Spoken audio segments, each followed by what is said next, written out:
Hey guys, welcome back. So today we are doing part 2 of grading and showing you guys the progress of our yard. And it has been so incredibly busy here. Like, to say we're busy would be a complete understatement, just because we've had so much going on and we have so many people coming to the house. It feels like every day, like there's the plumbers, there's the irrigation people, the electricians, the contractors that are going to be starting the remodel inside of our house. And it's been so wild and crazy. And like, I know it's crazy, but I feel really grateful and blessed that we even get to do this. So I don't want to sound like ungrateful or unappreciative, because we are, but it's just like, this is the first time we are doing projects to this scale, and it just feels like it's all happening at once. And I literally find myself in the corner crying some days, like, oh my God, like, is this gonna happen? Is this gonna work? But overall, it's just been such a wild ride, and we have been spending so much time at the beach house wrapping up that project. You guys know we did a tour of that like several months back, and it's all coming together. And if you follow us on Instagram or Facebook, you know that I post a lot of updates on our stories about the place. So we should be wrapping up that place really soon. I think I finally will be able to plant, I think in like a week or two. We're just kind of squaring away the irrigation over there. So that's going to be really, really exciting. But yeah, everything here is going really well. I'm really excited to show you guys the progress that we have. And it's been a wild ride, and I'm just excited you guys are here to be on this ride with me. So anyways, let's go ahead and jump into today's tour. If you're new here, welcome to my channel. My name is Claudia. I garden here in Oregon, Portland, Oregon, zone 8B. So if you're new, don't forget to subscribe and like today's video if you enjoy it. And yeah, let's just jump right in. Speaking of busy, Sergey is on the phone. We're just laughing because something else is going to be delivered tomorrow, and we are not ready for it to be delivered. Whatever, it is what it is. Okay, here we are. It's looking a little bit different, isn't it? So you can see we removed everything. It was leveled. Now this area is the new holding area for all of our plants, because when I have everything out there, it just impedes in like my creativity and I can't think. So we are just kind of holding everything here. There are a lot of things in the front in the driveway, but we also have these guys back here. And for those of you who made a comment about too many figs, well, we got rid of a lot of them, but we still have a lot. And I promised Sergey, when we have land, he can have 100 figs if he desires. And we're just trying to be smart about what we keep and what we don't keep. So anyways, so let's go walk over here. Look at how exciting this is, you guys. Look at this area. Doesn't it look so much different? And we had, I think we have some pictures. I'll put up some pictures. When we had like nothing here, after it was done, this space looked so enormous. And then we started to bring the trees back because we're testing to see how all of the trees are in their space. Now I know it looks like a lot of trees, and if you guys are good at identifying trees, you'll probably notice this white pine in the back, which I know it gets like to 160 feet, but don't come at me. I have a plan. One of our friends is an arborist, so he has really kind of taught me, you know, you can buy these trees, even the ones that get too big, but you can keep them at a smaller size. So I'm going to be working with him very closely to keep everything like manicured and beautiful. And he's a professional. I mean, he was trained by like one of the best teachers from like the Portland Japanese garden. So he's really good with trees and pruning and all of that. So anyways, we know there's a lot of trees back here, but we're going to keep everything at a manageable size. So this area here is where the cut flower garden is going. So we have 7 beds, and each bed is 4 by 16. And I wish, like, once we had this done, I'm like, maybe I should have brought it further out here. But at the same time, the idea is to, you know, once we're done remodeling and we're here for a couple more years, a few more years, we will sell it.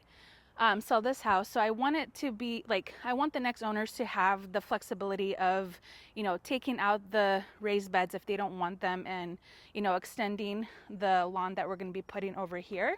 But I'm super excited for the beds because I can finally plant my dahlias, which have been patiently waiting inside for me to plant them. And it's July. I know it's crazy, but it's gonna be fine. Just trust me. Just trust the madness. It's gonna be fine. So we just ordered the wood, and originally we wanted to do, well, I wanted to do 4x4s, but Sergey's like, no, that's too small. And then we talked about doing 6x6, but I feel like those are too chunky for this space. So we settled on 4x6s, and we're only going to be doing one, I believe. I can't remember. Only one, because I really want these to be very, very short beds.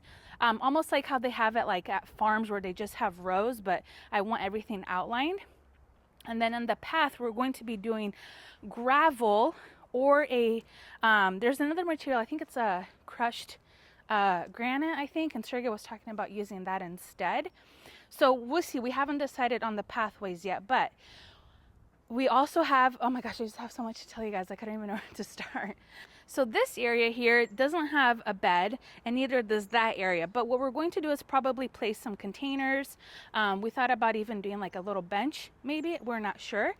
Now irrigation went in, but before irrigation went in, we have some clips of them doing the trenching and installing the drywall, which was kind of crazy to see. So basically, in the beginning, you guys know we had a really bad issue with water drainage in our yard. Like this whole area just pooled. So our first contractor came in and he trenched these big pipes, or he trenched this whole area. He put in these pipes, which goes to our gutter downspout. And I know this looks super ghetto, but we're getting all new gutters, and the siding is going to be done soon as well. But basically all of the downspouts now have a pipe that goes into this dry well that's located over there. And you guys remember they dug like a 9-foot hole. It was huge. We have some clip of that.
So once the well was installed, we actually installed a French drain. Now we thought about installing a French drain along that fence line, coming all the way here, but our contractor said we wouldn't have to, but we do have a French drain right here, and we will be mulching this area. Like, mulching is going to be probably the last thing that we do. And you can see that some of the trees are planted kind of high, and that's because this area still will get pretty wet, and we will mulch heavily back here, so we will raise it up. So if you're wondering why the trees are planted kind of high, that's the reason why. So we have every intention of kind of leveling everything out with the mulch. We will be adding some more rock, and then but we'll wait till the fence is done, just because this area is going to get so much messier.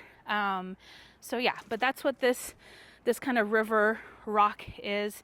It's coming all the way down into the well, which is buried like right over here. And you guys saw in the clip, I mean, that thing is massive, and it was so fun to see them do it, but boy, was it a lot of work. And one of our trees got a little bit damaged back there, but I'll show you guys, but it's recovering.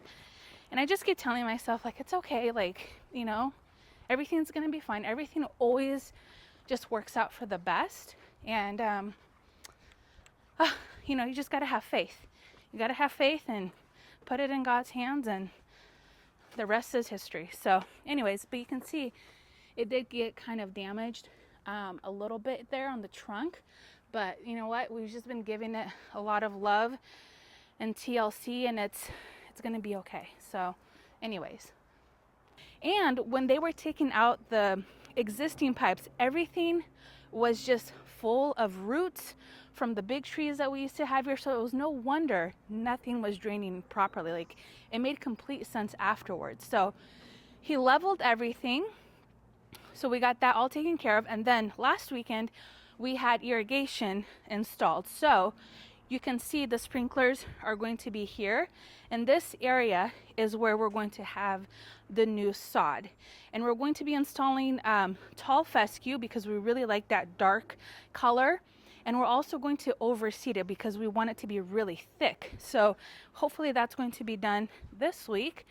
And then let me show you guys the irrigation box and everything. I'm not sure how all of this works, but so here they are. So you can see they've installed all of the different zones, and we will have, I think we have 6 zones back here, and we'll have 6 zones in the front. So and then basically all of these white pipes that you see coming out, that's where like the drip irrigation is, and everything will be in different zones. And the reason why you can't turn on the water at the same time to, you know, like some people are like, well, why don't you just water everything at once? Well, there's just not enough pressure, right, to do the entire yard, all of the beds, to go wrap around. It wouldn't work. So we're going to have this area along this fence line will be one zone. The back area will be a second zone. The side will be a third zone, so the other fence. And then this area and around the house right there will be a separate zone. The sprinklers will be a separate zone, and then all of the beds will be a separate zone. So I literally cried when they started putting in irrigation, because you guys have no idea how much time we spend watering. Like, the times that we can be filming, the times we can be doing projects, we're like stuck watering, and it's just been so awful. And you guys know we had that 3-day of like scorching hot weather, and it was so awful. Like, oh my gosh, we got up to 115 degrees, and there was literally nothing you can do to keep your plants looking good. Like, let me show you this maple here. It got a little bit scorched, but it's okay. It's like, it'll bounce back, but you can see like the leaves got pretty fried. And I think had we been in town for that, we actually paid our neighbor to come and water for us. But had we been in town, I probably would have like tried to cover it with some cloth or something to prevent this. But you know, it is what it is. Like, it's fine. There's nothing we could do. Speaking of trees, you guys can see we did plant some, and we didn't film those just because it's so much faster to do these projects without filming, because filming just takes like 10 times as long to do everything. So we got some trees in the ground, some maples, some evergreens, and now we're just again toying around with the other plants and seeing what we're going to do. Make sure that we have a good variety of blue and yellow and red, because originally I didn't even have any red back here, and I was like, oh my gosh, it's just, we're full of yellow and blue trees. We need red. So we added red, so you can see, to add some more depth and contrast, and we will probably add a few more.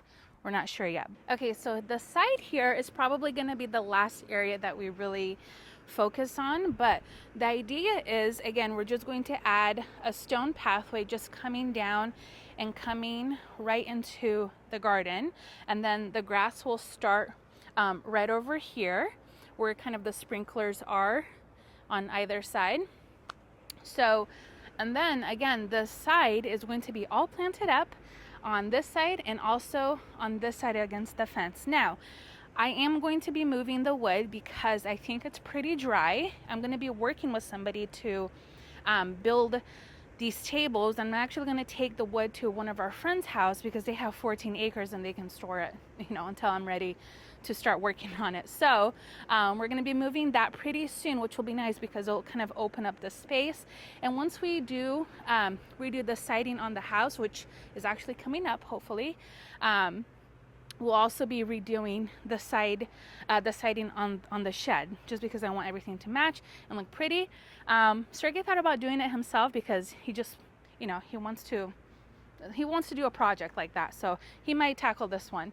But that's what's been going on over here. And look how exciting, we got rid of some of the wires that were coming to the house. So I mean, we still have that thing, which I talked to you guys that it just, taking that down and burying everything would just be such a huge undertaking in this neighborhood. So it's fine, it's not awful, but at least we got rid of all of the wires coming to the house, so it looks a lot better.